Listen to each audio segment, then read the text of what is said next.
I don't think so. I don't think so. He wasn't just a dropkick. He was a businessman.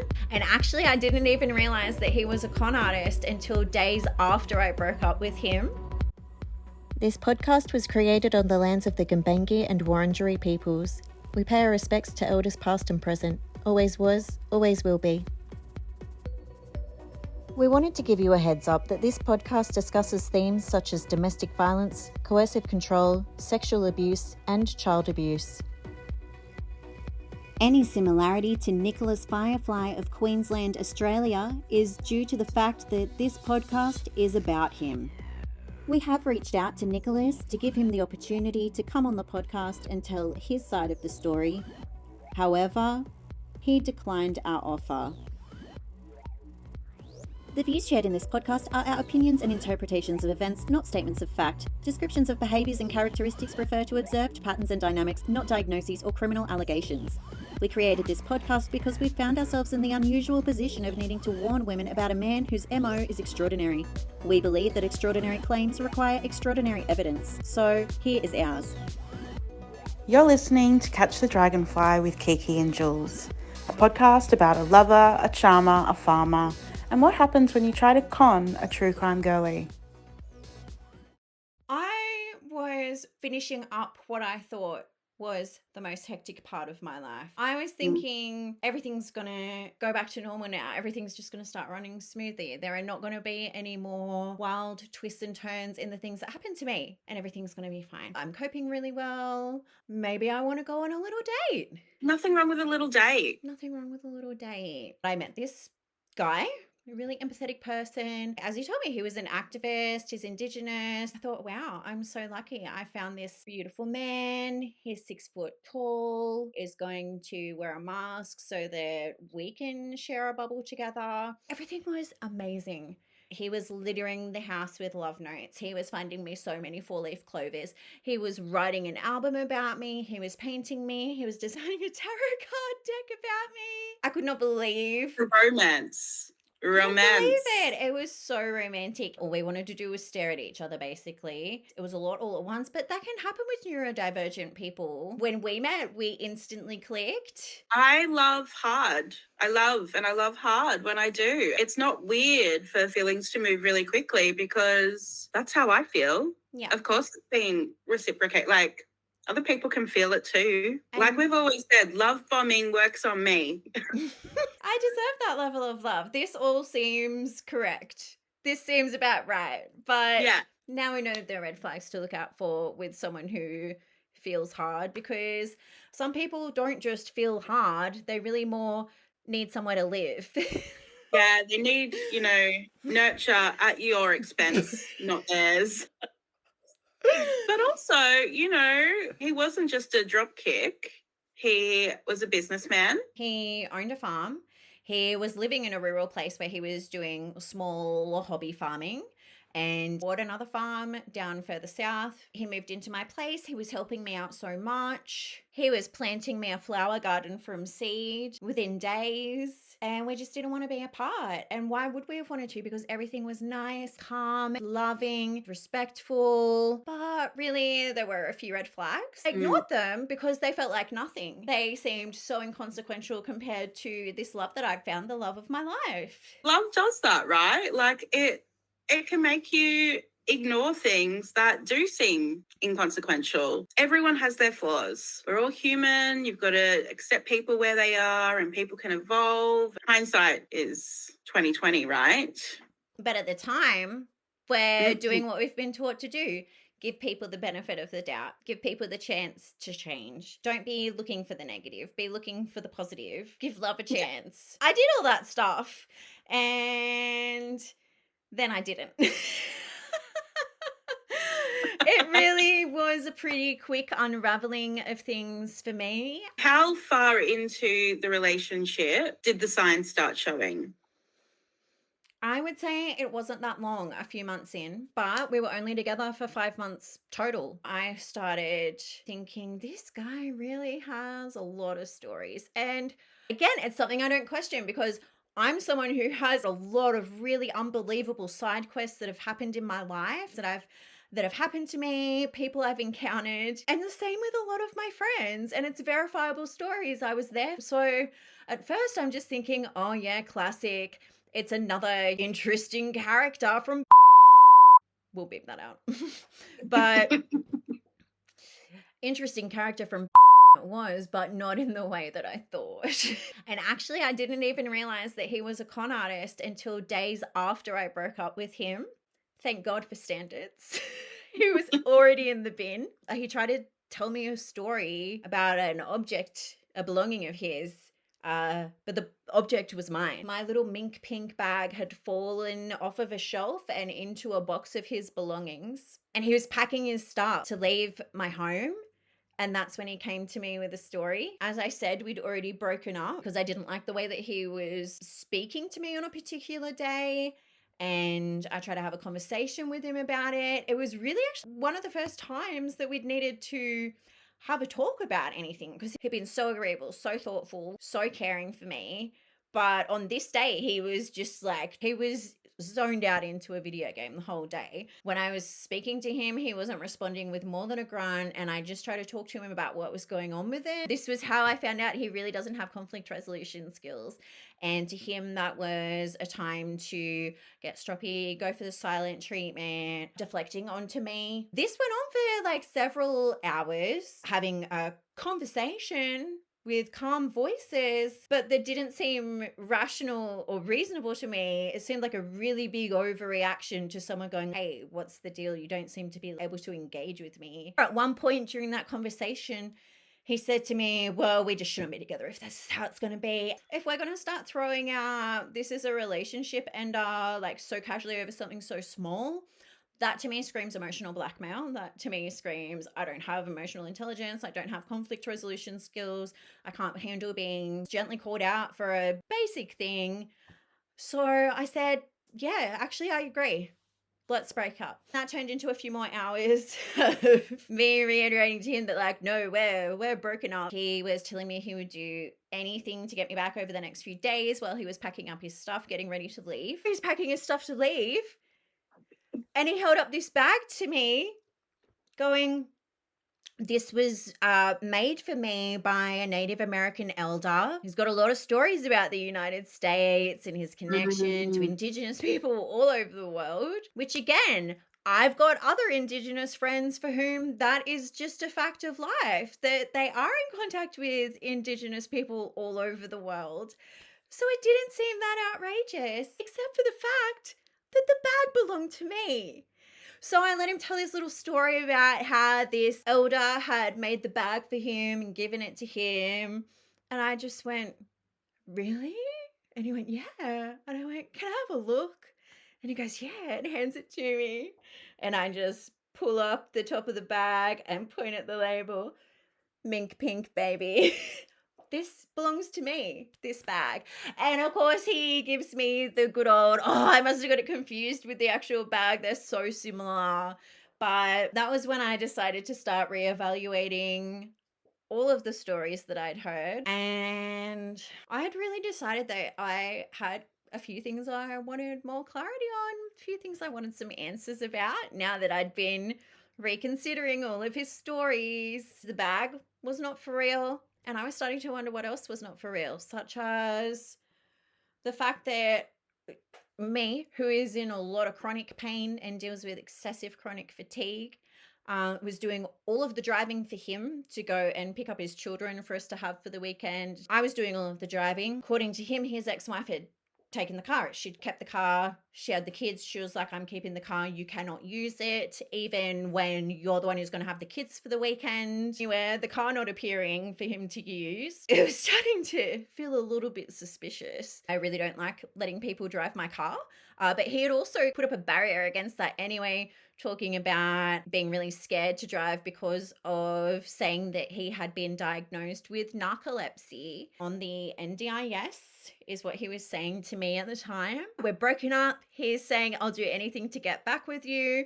And I said, okay, great. Prove to me that you own the car. prove to me that you've been trying to get it back from your wife who you're separated from. Just give me some sort of evidence about this. He deflected for about 20 minutes, trying to redirect me and panic. And I was just waiting, saying, let him say whatever he's going to say, and then going, that's fine, but I'd still like to see some evidence of your claims. And he eventually said to me after about 20 minutes, I need to go outside. I just need to go and have a smoke, and I need some alone time. I need to breathe. I'm really overwhelmed. I'm like, okay, no problems.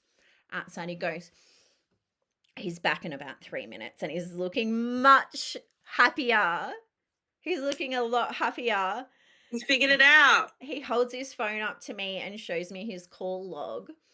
And in it is the name of the police officer who was going to be helping him to recover his vehicle, Narelle. He said, look, here's Narelle. In my call log, the police officer I was calling to get to help me with the car. I'm like, great, give me a look at that. Thanks so much.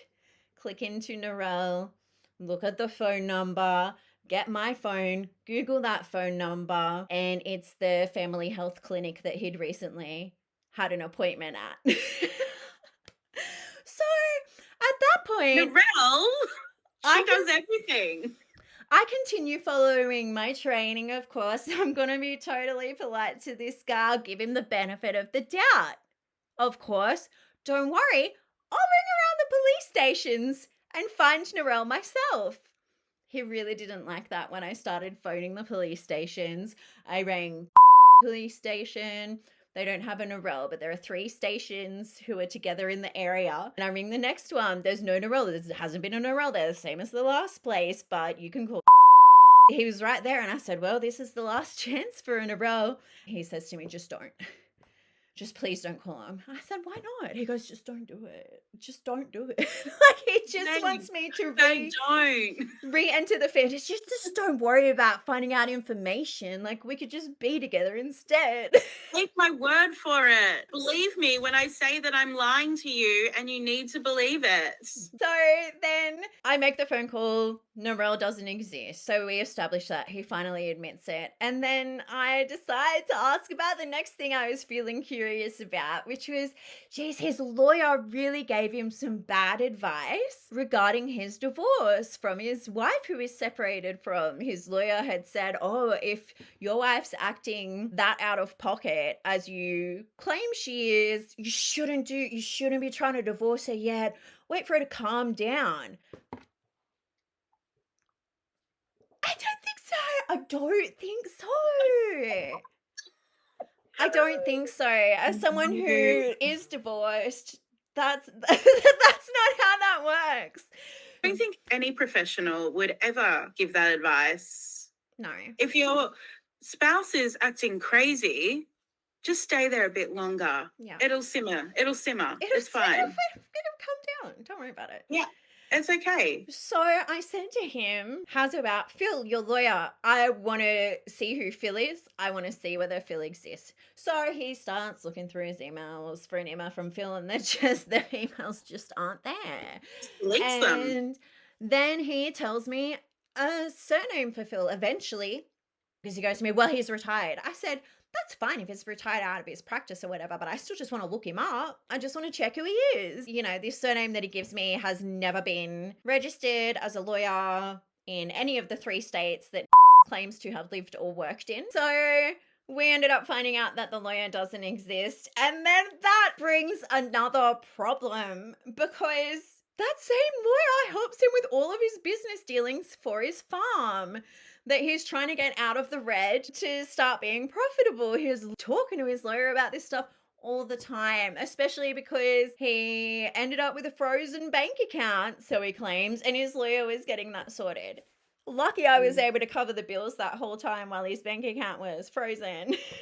It definitely helped to be in a complete love chemical cocktail, held hostage by my hormones, essentially, from all of the love bombing that I felt I deserved.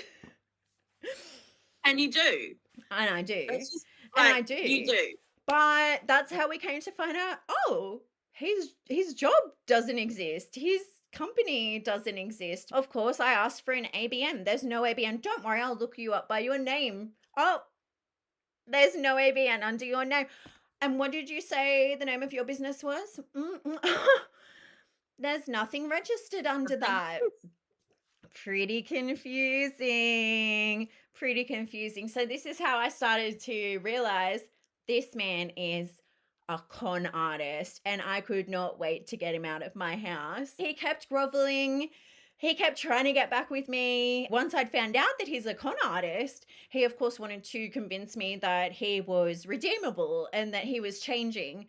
And course. I want that to be the truth. Of course, I want that to be the truth. I was in love with this guy. I was still so in love with him when I broke up with him. The way he behaved that night did not meet my standards. Doesn't matter whether I'm in love with you or not. If that's how it's going to be, we're breaking up. That's not a relationship I'm going to be in, but I still loved him. I was heartbroken. He says to me at one point, my mate, he likes you a lot better than he likes me right now. I said, why? Did you tell him what you've done? And he said, yeah, of course. He's really helping me through it. He's going to help me. I'm really using him as an accountability buddy. And I'm just sitting there like, because here's the thing. He was saying words out of his mouth and expecting me to believe them. It's not reasonable. It's not realistic. I said, why don't you go ahead and show me that conversation occurred. You don't even need to let me read it, but can you just show me that you're actually just telling me the truth about one thing? And he couldn't. He wouldn't admit that it didn't happen. He kept giving different excuses as to why he couldn't even just show me that this was vaguely talked about, that he'd admitted what he'd done. And you know, he's such a scrub, of course. He was using my old phone. And he told me all through our relationship, you can go through my phone anytime you like. You can go through my computer, you can go through my phone, you can, anything you want to. Classic bluff. I never felt the need to take advantage of that, because truly he had bluffed so well. He'd gaslit and manipulate me so well that I thought everything was... I just couldn't even imagine that there would be something to worry about. But I, of course, became extremely grateful for this invitation, which I then picked up the phone. I went inside. I picked up my phone. I picked up my car keys. I went to my car and I drove away. I drove very far away and I started having a look. 5 hours later, I was returning with the police to remove him from my property.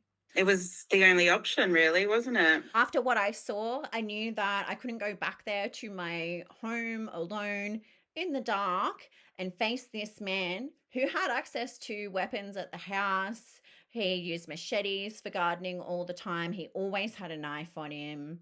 There's a compound bow there at the time. The police were my only option to safely evacuate this man from my house. And the reason that they were willing to do so was because of what I found in the phone during those several hours, which included the fact that he had made a severe domestic violence attack on his wife. She had to get 22 stitches to the face.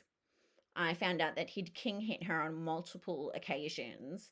I found out that he had sent the most vile, abusive messages to women in his life. In one, he was even encouraging a woman to kill herself. I found out that when he was in his 30s, he was hitting on teenagers. And the message where a teenager was writing back to him, a 19-year-old, saying, no, you're old enough to be my dad. That's gross, something to that effect.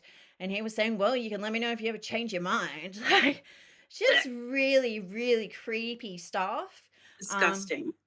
It was the domestic violence that was the most concerning and why the police came. But of course, I also found out on that night that he was having multiple, both physical and online affairs throughout our whole relationship. And we were identifying as relationship anarchists with an agreement just to being open about what's going on and also to not be risking each other's health. We had both done STD tests before deciding to be intimate with each other, and we were going to be letting each other know if we had taken any additional risks so that we could adjust our behaviors with each other. I never got that chance. He was cheating on me from only a few weeks in physically. And online, he was the whole time having a lot of secret relationships with people, whilst really manipulating me into effectively being monogamous with him. And ensuring that if there was anyone in the area who I had an interest in, it was really important to him to make sure that that wouldn't happen. that connection would not come to be. On a scale of 1 to 10, how much do you think he shit himself when he saw you drive off with his phone? I'm going to put that to a 10. Yeah. There's one man in the area, and one time we ran into that person at the local grocery store and decided to go over to the pub to have a beer together. And it was when I went in to get a round of drinks and then came back when they'd been having a conversation alone, my partner and this man. I came back to find them having a conversation in which they were realizing they're related, which I was like, of course, they're both Indigenous. There are people around here with a connection to Minjarrabah. Again, it just wasn't really that surprising. And of course, when we get in the car to go home, he's saying to me, oh, babe, you're a free person. You can be with whoever you want to be with, but please don't be with my uncle. And I'm like, as if you need to tell me that. That's so messy to me. There is just no way that I would ever do that. And he also knew that I wasn't actively pursuing anyone anyway. But he really just wanted to make sure that nothing would happen. Of course, I didn't find out until a few weeks later that he's not related to that other friend of mine. My friend was listing non-existent relatives, and of course was going, oh yeah, I know them really well. Of course, like, that's family, that's the family. It's not the family. It's not the family. So the cops remove him from my place. He goes willingly, he packs a backpack, and he leaves. I'm hoping to never hear from him again, of course. I'm terrified of him. I'm a true crime podcast girly. I listen to a lot of podcasts. I've listened to podcasts about con artists. What happens when they're outed? It's really dangerous for the person who outs them. They can be super reactive. I was quite scared. I didn't want to hear from him, but I did. He sent me a picture saying, I just want to let you know that I'm safe. I said, okay, I just want to know that you're really far away from me is what I want to know. So he sent me some pictures to prove his location, that he was up there on Minjarrabah. He says Marinjabah. Yeah. And this is apparently his family. His mob. Of course, he's still trying to convince me to take him back. I'm his transport. I'm his housing. I'm his provision of food. I'm his provision of sex, attention, childcare. What does he say? No, you are the love of my life. I have never felt anything like this with anyone. It's only you. It's you. It's always been you. Of course. And Of course. this whole time I'm thinking, well, you were entertaining so many people online this whole time, even though you and I were really intimate and really loving. It seemed to me like you seem to have some sort of something that needs to be fed here. So there was no way I was going to be believing that all of a sudden it just wasn't really adding up to me. Learned his lesson. So when he starts telling me about this woman who is met up there, I'm thinking either, this person might not exist, because I'd found out that his ex-boyfriends were fictional characters. I'm like, I wonder if this person exists or not. But if she does, I'm really worried that he's going to be scamming her, playing her, running around behind her back with other women at any opportunity. And then he starts telling me that he's just having some friendly conversation with his ex-girlfriend as well. While he's like super in love with me, changing, he's telling me he's in therapy, and he's also getting in touch with his ex-girlfriend. I'm like, okay, cool. Whatever, no worries. I knew I wasn't getting back with him. I was kind of a bit curious about what's going on and who are you scamming next? What are you going to say? It ended up getting to the point where I was so worried for both of these women, for the woman who he just recently met and for his ex-girlfriend. I actually started to consider reaching out and being like, hey, Let's go. I'm that bitch. I want to tell you what happened here, and I want to know what's happening for you. Do our stories match up? Because something was feeling really off to me. And yeah, it was off. There was one night where he was just insisting to me that nothing was going on between him and his ex-girlfriend, and I wasn't buying it. And I'm me. I just kind of went, I'm not getting any info out of this guy. I'm going to go try the girls. I find the Facebook profile and I look at the first picture, right? And I look and I'm like, this looks like a girl's girl. It's so risky though. You just don't know what you're going to be facing. You just got to like hope for the best, right? I was just in this position. And when I saw her face, I just thought, I think this might work out okay, messaging her. So I did. I sent a message and I said, hey, I think we're being lied to by the same person. Yeah. And when I received that message that, hey, I think we're being lied to by the same person, I knew it clicked for me, and I was primed and ready. So I just thought I would dig a little bit more. I wasn't sure. I said, who do you think that person is? And then it came back. Beep, and Dragonfly. And I think I responded with, I knew it. I thought so. That's when this bloomed. This is when it all blossomed for us. I had been laying in wait for this to happen. I was doing a con of my own at the time. Had reached out to me numerous times since our last breakup, which had been, it was April when you reached out to me. And we'd broken up August the year prior, and he'd reached out to me plenty of times, and I just always fobbed him off and been like, okay, cool, whatever. I was so done with him. But this last time when he reached out to me in April, something in my head just went, you've got to figure out what's going on here. There's something more to this one. And it wasn't that I wanted to get back with him, although he was trying desperately to get back with me, saying how sorry he was, how he'd done ceremony and he'd seen, the error of his ways. He was getting rid of the business. The business was gone. He was ready to move to Melbourne to be with me. He was having conversations with a therapist, he told you, to overcome how poorly he'd treated you. Yeah, therapists and elders, which later I found out his therapist is the same person that had reached out to me. That's right. Normalize calling him your starter client. Yes. You and we ended up calling each other for about 5.5 hours. About 5.5 hours. And in that time, we were able to debrief a lot of the highlights of our relationship with this person, tried to figure out what was the best way for us to let him know that we know. Because he told me that he'd had a cancer scare that you were really insensitive about. Yeah. But he told you he had cancer and had an operation, which I was skeptical about based on his behaviour leading up to that. He was supposed to come to Melbourne. I also knew that he had a noise gig he really wanted to go to. And so he said all of a sudden, I've got cancer. They're operating straight away tomorrow morning. And I thought, it's not a really nice thing to think that your partner is lying about having cancer just so they can go to a noise gig. That's crazy, right? No one would do that. No one would do that, but I couldn't shake it. I couldn't shake this thought that he was lying. An easy Google of testicular cancer will tell you that they don't just take a biopsy because that can make the cancer spread. They will take the whole ball. But no, he just had a little slice up, he said, but he was being looked after by his grandfather. He was having the worst time. He was so depressed. Everything was so hard.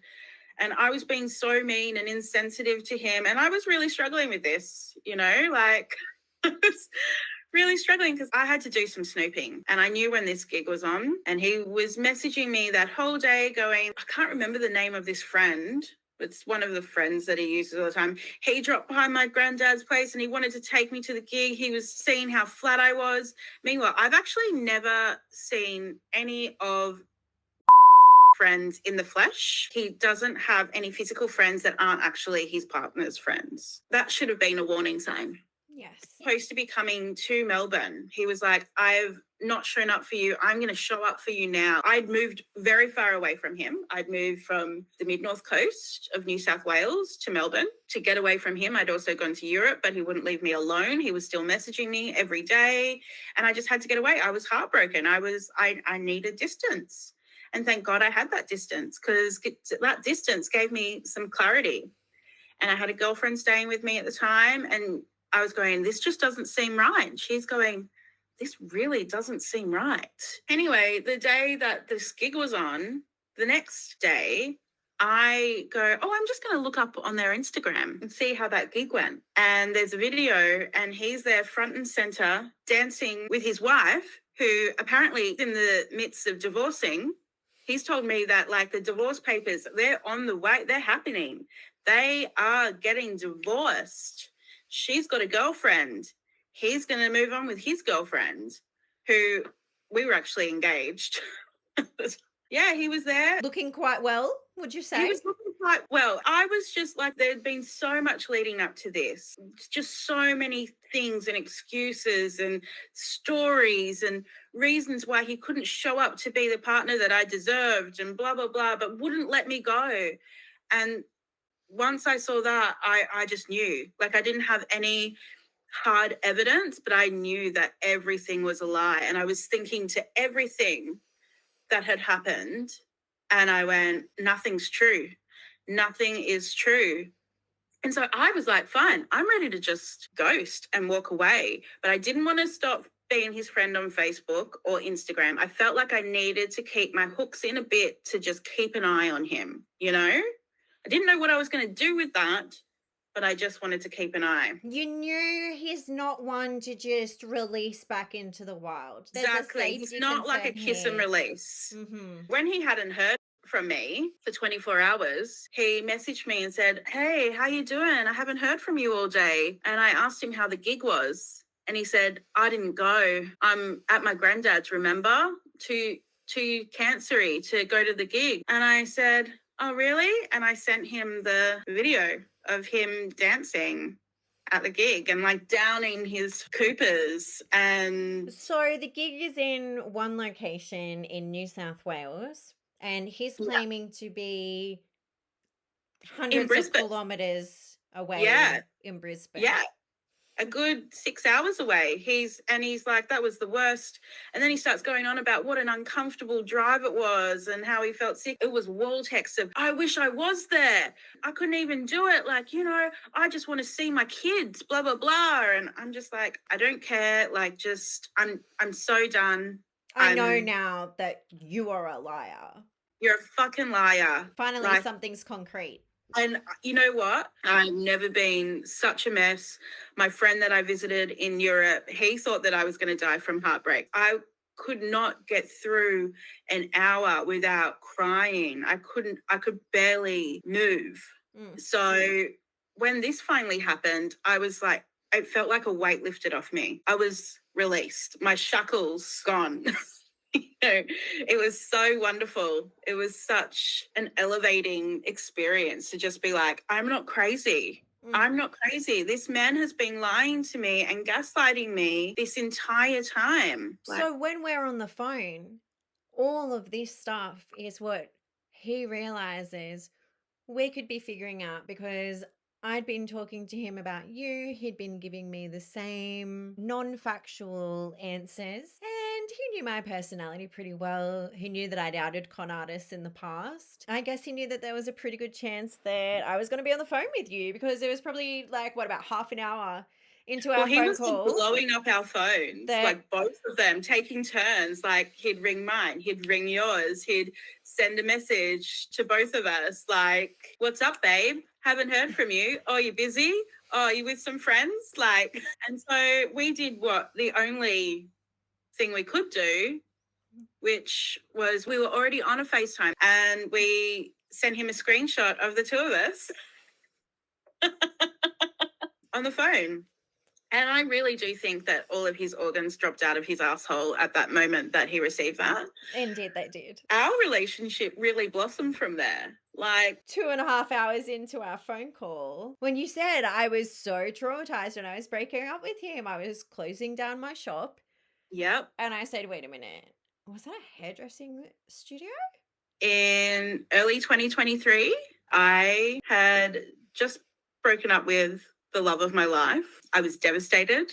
I was a severely broken woman. I'd also just shut down my business. I had plans with this love of my life. That didn't come to fruition. Searching for dopamine and went on the apps, decided to have a swipe, saw this super hot babe in my area, immediately felt bummed out because I knew that I wasn't in any place to be pursuing anything. I was heartbroken. I could barely move, let alone try and have any kind of interaction with anyone new. I also was feeling really smug with myself because I kind of thought, well, see, if just stayed with me, we could pick up all the hot babes. See what they're missing out on? Because I knew that would be super keen on you. Holy crap. We matched on a dating app. You and I had matched on a dating app. A year and a half that's where prior. our misconnection begins. And now here we are again. I just think it's really hilarious that he brought us together. I'd love to hear the story that he tells about our origin. But of course, this is not where the story ends. It's not that I got rid of this guy. I found out he's a con artist. I got in touch with his ex and she got to find out that he's a con artist as well. This is really just the context. The tip of the iceberg. The very tip of the iceberg. Because, of course, we've got to go back to the other local woman who we met up there. He wasn't just trying to get us back. He was trying to get his claws into a new target. And we felt extremely worried about that. We had discussed sexual abuse, physical abuse. There was a lot of really concerning behaviors, the possibility of him drugging people to abuse them. Like smartened up to the idea, you know, whenever he says that it's pretty clear that someone's flirting with him, you know that he's making moves. And so this woman that he met on the boat, who he described as an older woman, tried to make her out as being like quite frail and unattractive. And she's a smoking hot fox, like gorgeous. So beautiful. It's like really, really intelligent. Professional, articulate, and creative. Of course, like us being true crime girlies, like we looked her up. So we had to like warn people, and we wanted to let people know what he was saying, who they were dealing with. There were so many women that needed to be warned about. And so that's really where the story begins for you and I, is we set out to protect women. And what we didn't even realize at that time was how much we were protecting them from, was what kind of a person we were dealing with. Because even though we'd already uncovered severe domestic violence, severe abuse in many forms, a con artist, a fake business, there was still so much more to uncover. This is really just the beginning, and it feels like a lot. Thanks for listening to Catch the Dragonfly with Kiki and Jules. Every time you like and share this podcast, a horrible man shits his pants. Don't forget to subscribe to the podcast and follow us on Instagram, TikTok, and YouTube. If you or someone you know is affected by domestic or family violence, you can call 1-800-RESPECT for free, confidential domestic violence support. That's 1-800-737-732.